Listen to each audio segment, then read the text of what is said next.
Bonjour et bienvenue dans ce nouveau format d'Happy Podcast, plus court, plus condensé, plus rythmé, sous forme d'interviews enregistrées à la radio chez BXFM.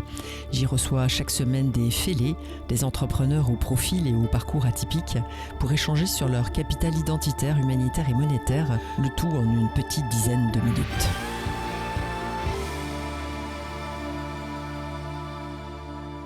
Et aujourd'hui, j'ai l'immense plaisir d'accueillir Dominique Gringoire. Bonjour Dominique. Bonjour Valérie. Alors vous êtes une artiste atypique, hypersensible, doublée d'une consultante intuitive et créative. Vous avez fait vos études artistiques à l'Académie des Beaux-Arts de Bruxelles. Pendant plus de 20 ans, vous avez exercé votre créativité dans la conception d'espace, la décoration, la mise en scène d'intérieur, ce qui vous a amené peu à peu à constater et voire même à déplorer que les différences de goût peuvent aussi devenir des sources de conflits. Vous vous êtes alors dirigé vers les sciences cognitives, la ludopédagogie, les moodboards, pour cheminer tranquillement vers le collage et transformer l'art en harmonie. Vous êtes passée de créatrice d'intérieur à créatrice de vie intérieure, en alliant l'esthétique, l'inconscient et l'émotion, pour faciliter les prises de conscience individuelles et collectives. Alors Dominique, pouvez-vous nous dire comment vous avez transformé votre sensibilité, vos émotions, vos élans spontanés en force d'expression, de création et d'intuition? Quel a été le chemin de votre propre introspection? Alors c'est un long chemin. C'est un chemin qui a commencé dès l'enfance, puisque en général, quand on est porteur de cette hypersensibilité, c'est depuis le début. Et donc, j'ai toujours été sensible au non-dit, au silence, aux choses qui ne se disaient pas. Et j'ai toujours été passionnée par l'image, en fait. Quand j'étais gosse, les bandes dessinées, je ne lisais pas.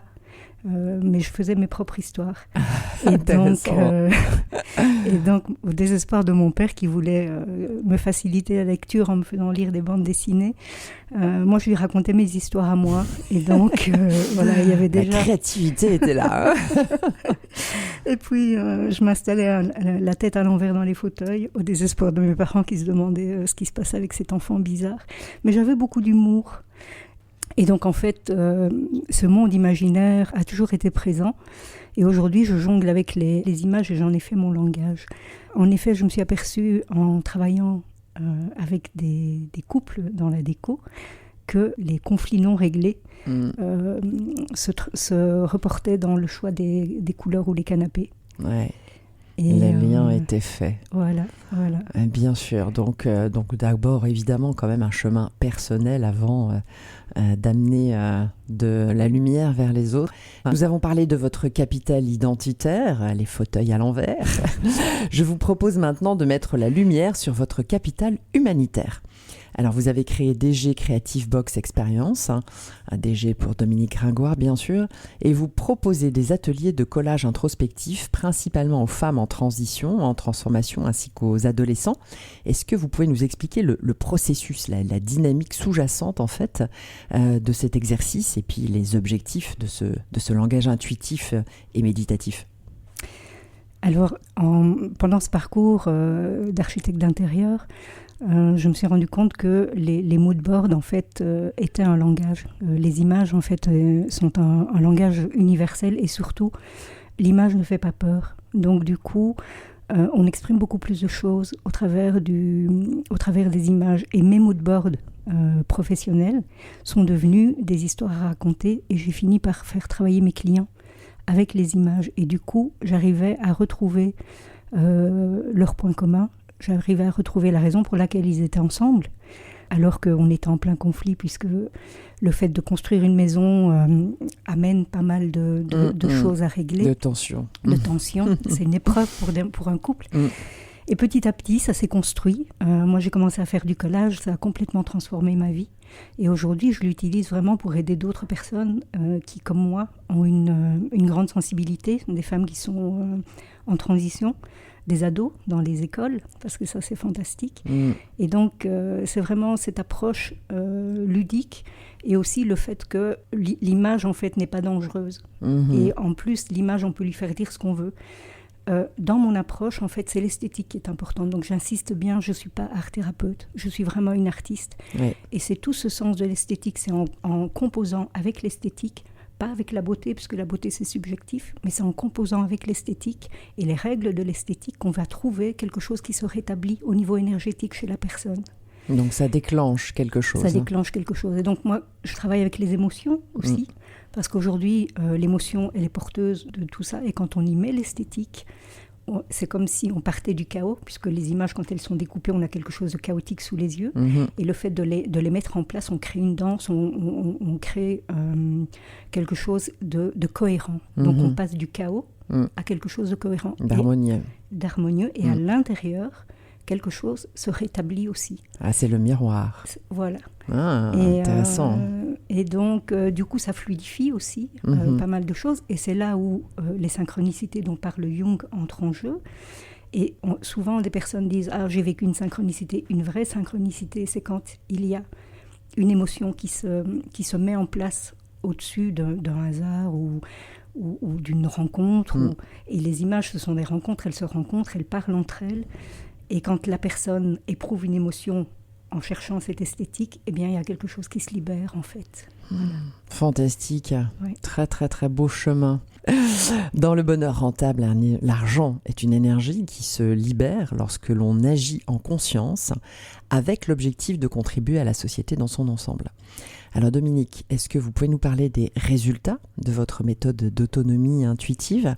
Est-ce qu'elle permet aussi de libérer l'énergie de l'argent ? Parce que c'est quelque chose qui est déjà arrivé, et vous-même bien sûr, puisque vous êtes déjà votre propre modèle, et ce que vous avez pu constater chez vos coachés. Alors de toute façon, on part d'une intention. On jongle d'abord avec les mots. Et ce qui est assez étonnant, c'est que certaines personnes viennent avec une intention et puis les images font ressortir tout à fait autre chose. Et donc c'est valable pour l'argent, c'est valable pour tout ce qui concerne les émotions. Et l'émotion de l'argent est quelque chose de très fort. Donc oui, bien sûr. Et moi, en tout cas, je peux témoigner du fait que mon rapport à l'argent a beaucoup changé aussi. Pendant longtemps, j'ai été dans le don, parce que quand on a un don, comme nous avons des dons en tant qu'hypersensibles, on ne mesure pas le rapport à l'argent, dans le sens où c'est quelque chose qui est facile pour nous. Ouais. Et donc, après avoir été très longtemps dans le don, sans me rendre compte que ça avait une valeur monétaire, eh bien, le collage m'a amené à ça aussi, tout en douceur.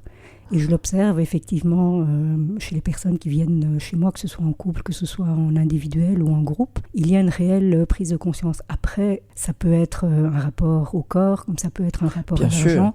Oui. C'est simplement si vous aviez effectivement eu cette expérience avec peut-être vous-même déjà, mais aussi d'autres personnes qui viendraient avec cette intention. Oui. Parce que c'est quand même une intention aussi assez générale que l'on retrouve facilement chez tout le monde.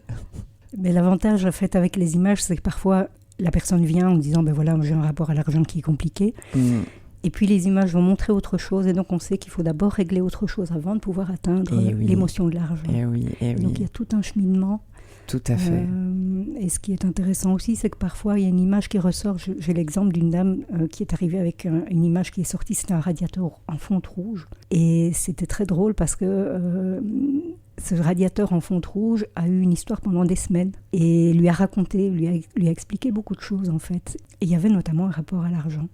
Merveilleux. Eh bien, merci Dominique d'être venu inspirer les auditeurs avec votre parcours, votre vision et surtout cette proposition parfaitement alignée au bonheur rentable. Donc, je rappelle qu'on peut vous trouver sur les réseaux sociaux, bien sûr, Dominique Gringoire, et sur votre site dgcreativeboxexperience.com. Pour terminer, peut-être que vous avez une actualité, une nouveauté à ajouter. Alors, pour l'instant, j'ai un projet qui me tient énormément à cœur. Je travaille avec un fresqueur, donc quelqu'un qui fait des fresques du climat. Donc il y a beaucoup de fresques, mais ici en l'occurrence, ça concerne les fresques du climat.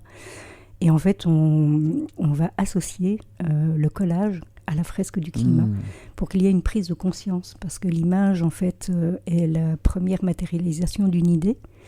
Et donc, en enchaînant avec le collage, on va engranger des actions. En fait. Voilà, c'est ça. Alors qu'avec la fresque du climat, en règle générale, on reste dans le mental, dans avec la culpabilité. Ouais. Voilà. Oh, et super.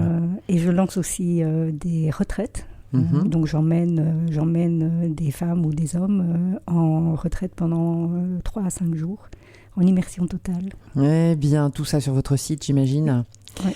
Bravo. Eh bien, Dominique, merci. Au revoir. Vous faites partie des fêlés qui laissent passer la lumière et qui mettent leur essence et leur expérience au service de la conscience pour respirer la société et inviter les individus et les entreprises en quête d'identité à prendre leurs responsabilités parce que chacun a un chemin à suivre. Je vous dis à très vite et au revoir Dominique. Au revoir Valérie, merci. Je suis Valérie Delande, créatrice et animatrice du concept de bonheur rentable et je vous donne rendez-vous chaque semaine avec un nouveau fêlé.